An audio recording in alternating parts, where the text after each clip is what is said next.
रुक जाओ ये रुक जाओ। हाँ तो ये बन गया पास्कल ट्रायंगल।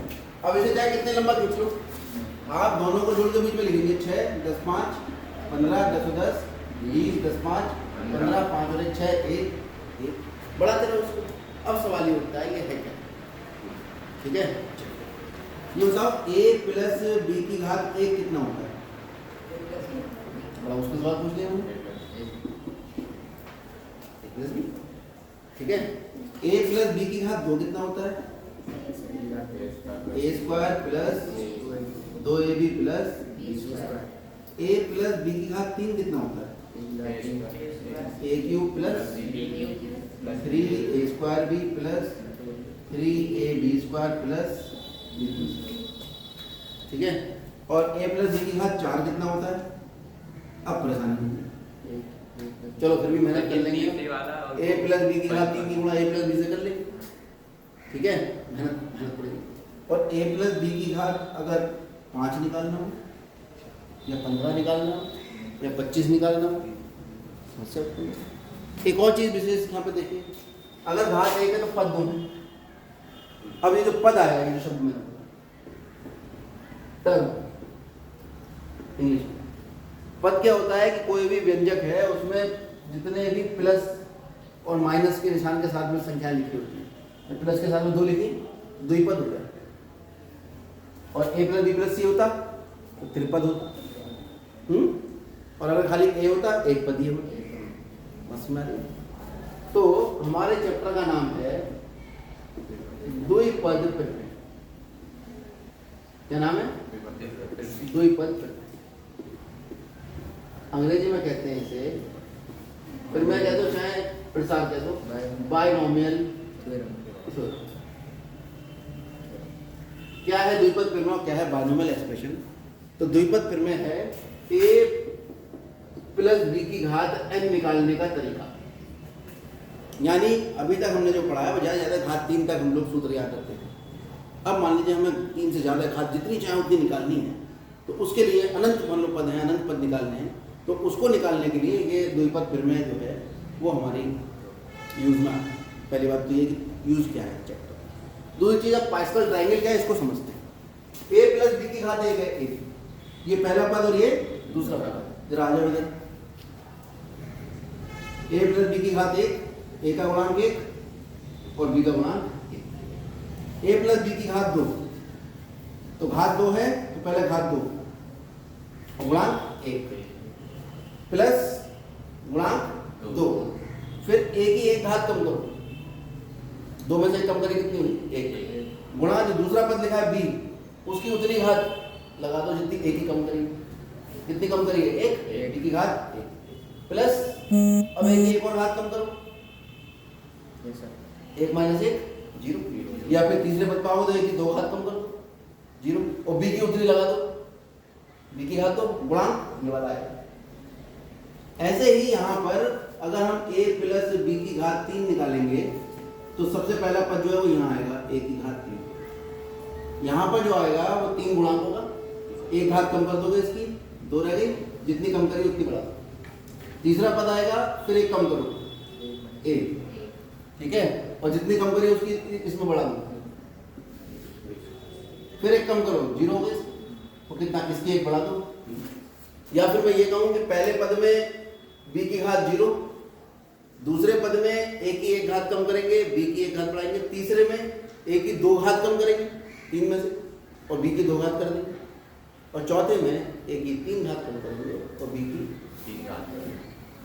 अब मान लो मैं कह रहा हूं आपसे a प्लस b की घात 4, तो पहला पद है a की घात 4, अब बीच में प्लस लगा दो,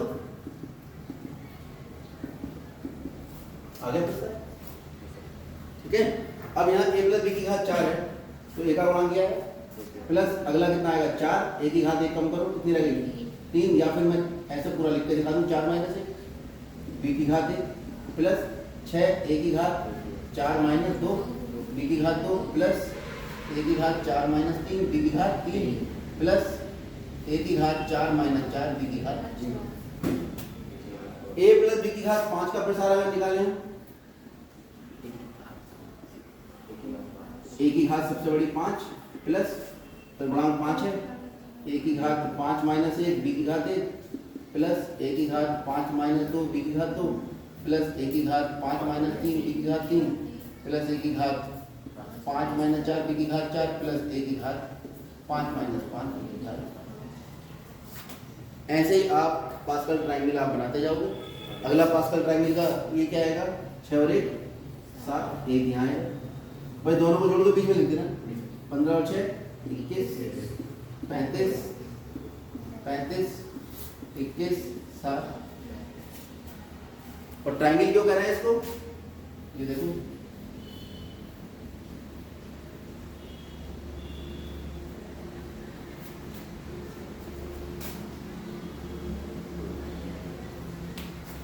समझ आया कुछ।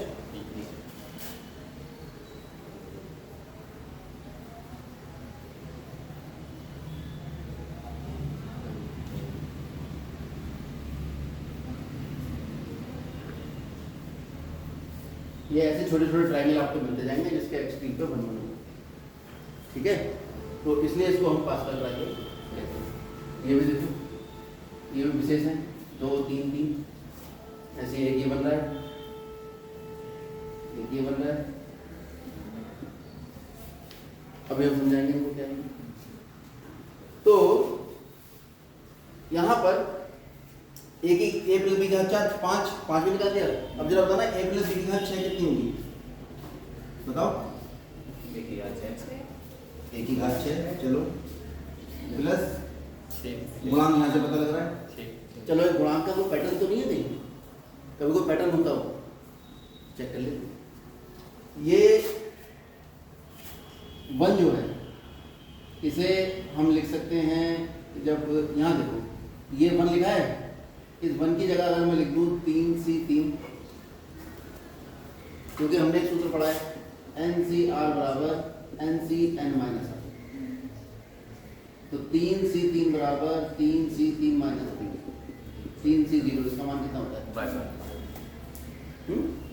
तो इसका मान कितना होगा 1 का 3C3। ये जो 3 लिखा है NC2 यानी 3C2 का मान निकालो, 3C2 कितना आ जाएगा, 3C3 माइनस 2, 3C1 कितना आया, क्योंकि NC1 का मान n निकलवा दिया था, ध्यान है निकलवाया था, चाहे निकाल के देखना, फॉर्मूला लगा लो, फैक्टोरियल n क्या होता है फॉर्मूला, NCR बराबर फैक्टोरियल n बटे r फैक्टोरियल गुणा n माइनस r फैक्टोरियल। इसी फॉर्मूले के आधार पर NC1 कितना होगा, फैक्टोरियल n बटे 1 फैक्टोरियल गुणा n माइनस 1 फैक्टोरियल होगा, n गुणा n माइनस 1 बटे n माइनस 1, दोनों बटे कितना आ गया NC1 का मान। तो मैंने देखा यहाँ पर ये जो गुणांक आ रहे थे, वो पहला वाला गुणांक 3C3 था, दूसरा गुणांक 3C3 को लिख सकते हैं 3C0, दूसरा 3C1, तीसरा 3C2, क्योंकि 3C2 भी 3C1 के बराबर है, तीसरा 3C3। यहां से शुरू करो, 4C0 एक होता है, 4C2 4 ही आएगा मान लीजिए, 4C3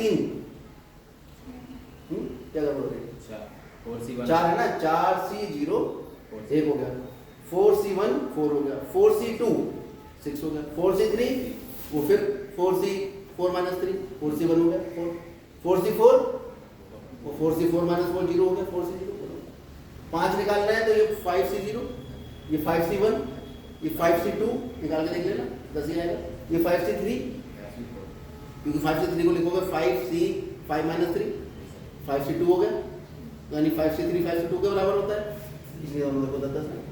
ये 5C4 का मतलब 5C4 minus 5 minus 4 5C1 5 5C5, यानी एक पैटर्न निकल के आ रहा है। क्या पैटर्न है, और देखो मान लो हम कहें a plus b to the power n निकालना है, इसी पैटर्न को फॉलो करके, तो पहला हमारा जो गुणांक आएगा वो आएगा NC0, समझ में आ रहा है, a की घात n माइनस 0 b की घात 0, क्योंकि हम सब में देख रहे हैं कि a की घात जितनी घट रही है उतनी b की घात बढ़ रही है, तो पहले वाले में तो a की कोई घात नहीं घटी यानी 0 घटी, तो b की घात कितनी 0।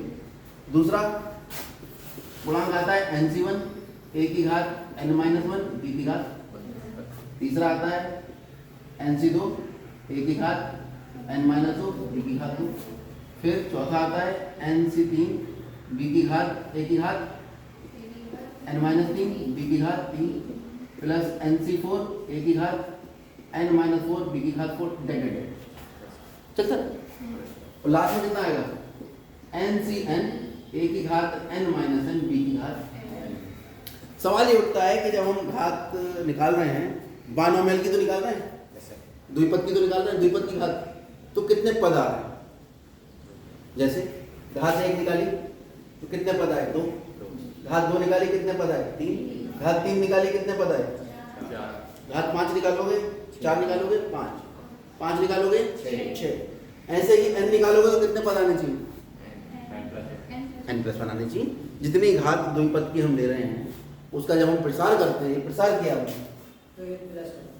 तो हमारे पास प्रसार में एक ज्यादा पद आ रहा है जितनी घात बाइनोमियल की हम लगा रहे हैं। तो n घात लगाएंगे तो कितने पद आएंगे n।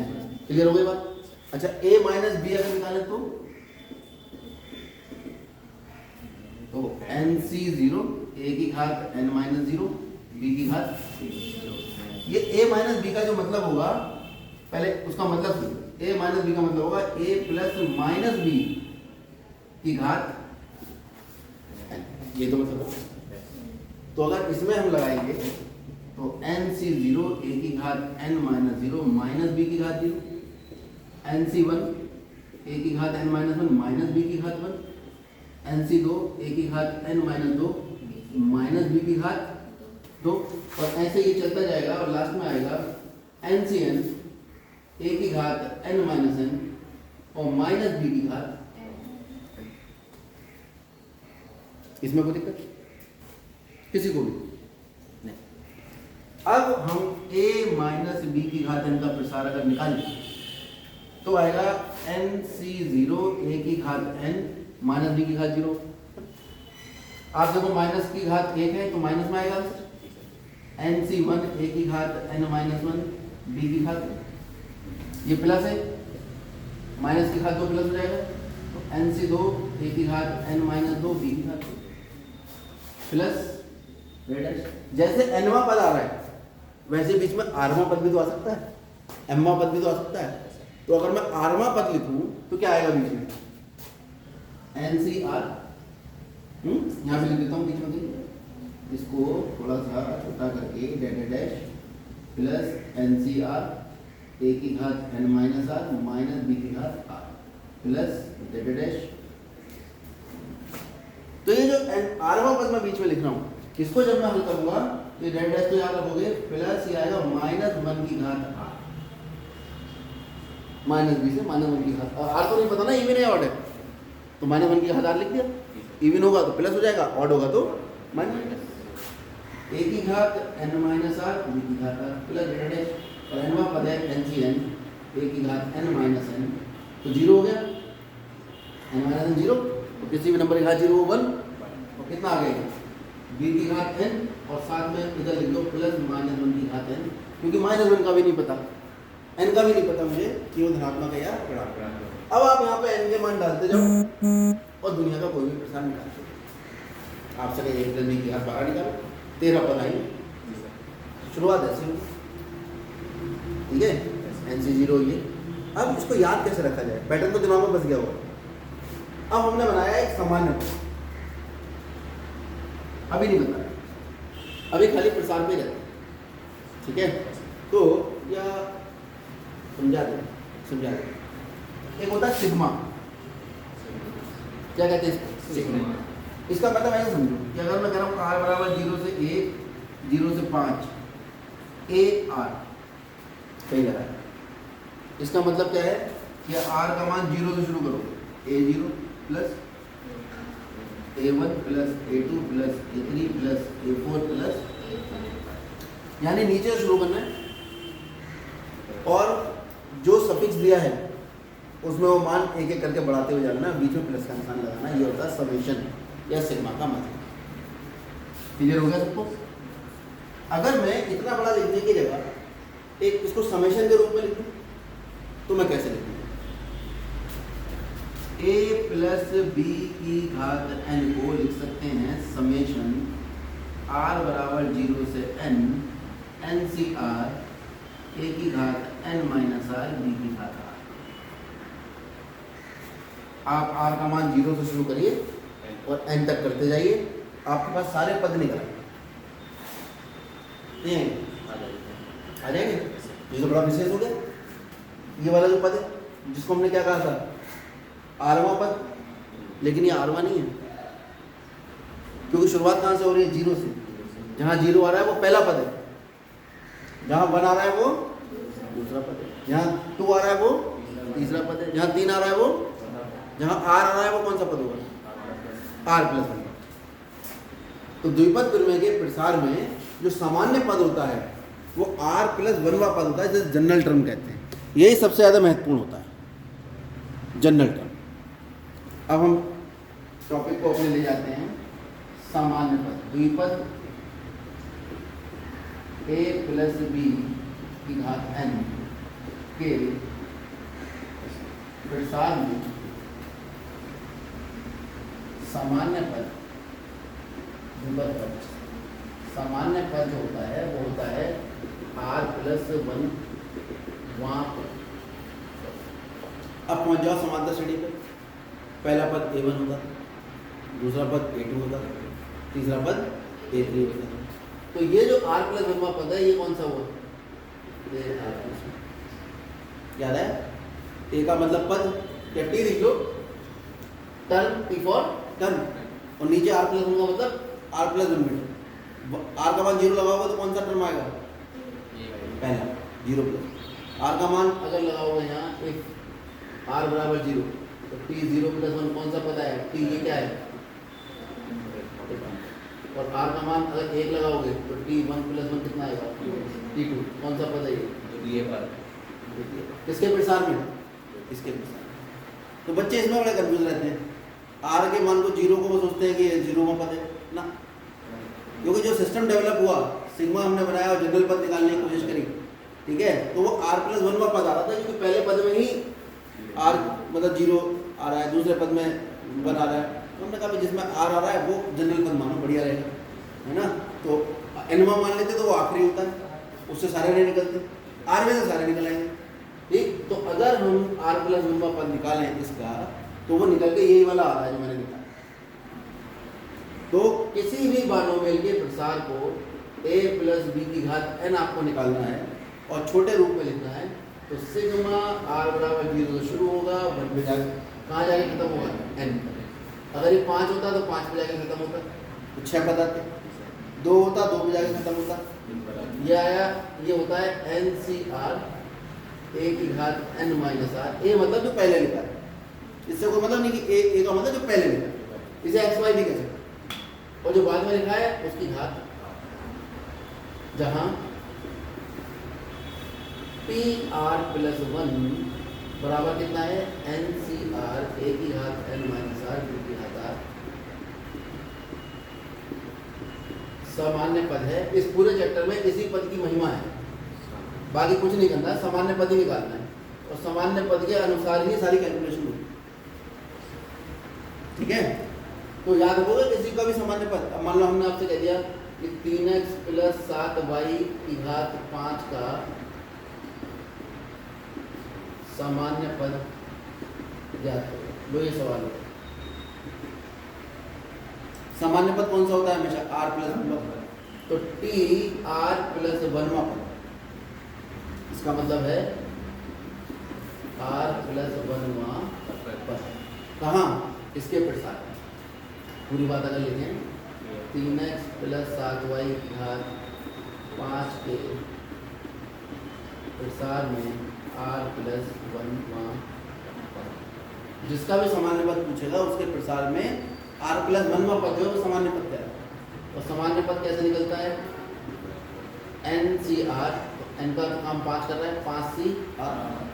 पहला वाला जो लिखा है 3x लिखा है, इसकी घात इन दोनों का अंतर 5 माइनस, और जो बाद में लिखा है उसकी घात जो बाद में लिखा है माइनस आ जाएगा, उसमें भी टेंशन लेने की जरूरत नहीं।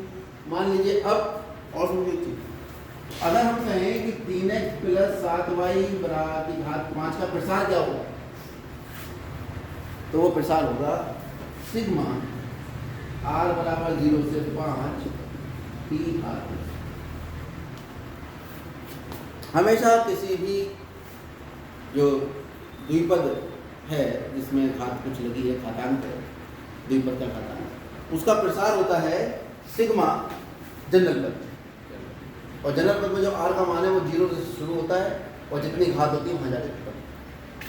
ठीक, तो आप देखिए इसको, r का मान 0 लगाओगे पहले तो कितना आएगा 1 लगाओगे तो कितना आएगा 2 लगाओगे तो कितना आएगा 3 लगाओगे कितना आएगा 4 लगाओगे कितना आएगा 5 लगाओगे कितना आएगा। यानी आपको इसका प्रसार करने के लिए T1 T2 T3 T4 T5 T6 के मान चाहिए। कैसे निकलेगा भाई? Tr+1 का मान कितना निकाला आपने, ये याद रखने वाली बात। 5Cr 3x की घात 5 माइनस r 7y की घात r। अब T0+1 निकाल दो, T1 निकालो। r का मान कितना रखा तुमने 0, रखो जरा 5 से 0, 3x की घात 5 माइनस 0 और 7y की घात 0। हल करो, 5 से 0 तो 1 होता है, 3 की घात 5, x की घात 5 और 7y ये तो 1 हो गया। तो T1 कितना निकला, 3 की घात 5 कितना होता है 243, 81 गुणा 3, 3 की घात 4 81, 9 में 81, 3 की घात 2 3 की घात 2 जोड़ो, 3 की घात 4 एक 3 से और गुणा करो, 3 की घात 5 81 दिया x की घात। बात समझ में आ रही है? फिर किसका मान निकालेगा T2 का? T2 कैसे निकलेगा? T2 निकालना है तो T2 निकालने के लिए r की जगह कितना रखना पड़ेगा, कितना रखना पड़ेगा 1। तो 1+1 कितना हो जाएगा, ये 1+1 और 1 रखोगे तो 5C1 3x की घात 5 माइनस 1 7y की घात, इसे हल कर लो तो T2 निकल आएगा। T3 निकालना, r का मान कितना रखोगे तो T4 निकालना कितना रखोगे 3। इस तरह से आप दो तरीके हैं प्रसार करने, या तो ऐसे डायरेक्ट कर दो, दिमाग तो इसी में काम कर रहा है, जनरल पद में तो काम कर रहा है कि जितनी घात दी है c, पहला पद देख रहे हैं तो 0, पहले वाले की घात 7 माइनस 0, दूसरे वाले की घात 0। दिमाग में तो यही बैठा हुआ है ना आपके जनरल पद। तो मैं जो करता हूँ, मैंने जो अपना सिस्टम बनाया हुआ है द्विपद करने का, कि कुछ भी करना है सामान्य पद पहले निकाल और सामान्य पद निकाल के प्रसार पूछ रहा है, प्रसार कर दो। हो सकता है आपसे कहे छठा पद निकालो, प्रसार पूछेंगे, हम क्या करेंगे, हम पहले प्रसार करेंगे पूरा, पहला पद, दूसरा पद, तीसरा पद, चौथा पद, पांचवा पद, फिर छठे पद तक पहुँचेंगे। क्या जरूरत है? जब छठा पूछा है तो छठा पद का मतलब क्या हुआ T6, तो पहले जनरल पद निकालो Tr+1, r का मान 5 रख दो, कौन सा पद निकल आएगा, छठा पद निकल आएगा। बात समझ में आ रही है? इतना उतारो, बताने के लिए बहुत बातें हैं इसमें। ठीक, अभी पहले इतना करो।